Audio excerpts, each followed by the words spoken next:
I'm Bob Wendover. My neighbor had his driveway replaced last month, and from everything I saw, the crew did a great job. There's just one little problem. One of their Bobcats nailed my mailbox. Now, a Bobcat is one of those little front-loading tractors. It bent the mailbox out of shape and snapped the wooden frame holding it in place. I spoke to my neighbor about it, and he gave me the contractor's business card. I called the number, and the lady who answered apologized and said, they would get right on it. Nothing. A week later, I called again. The lady apologized again and said she would speak to her boss. Nothing. So, last week, I called a third time.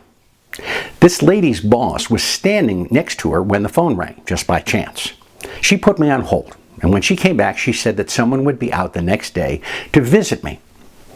The next afternoon, I received a call from Nino.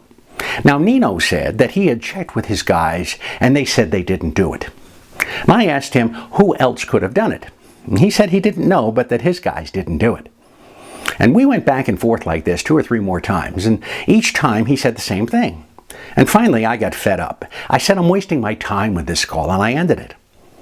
About an hour later, my wife was out on our front sidewalk and a gentleman just walked up to her. He didn't introduce himself, but he held out his smartphone to show her photos of how it could not have been his guys who damaged the mailbox. When she said she didn't know what he was talking about, he became rather insistent. So she shooed him off the property. We're assuming that was Nino, but we really don't know. I'm reminded of the old saying that our organization is only as strong as its weakest link. The crew replacing the concrete did a great job. So much so that I was planning on asking them to replace my driveway, about a $25,000 job. But now I think I'll search for another contractor.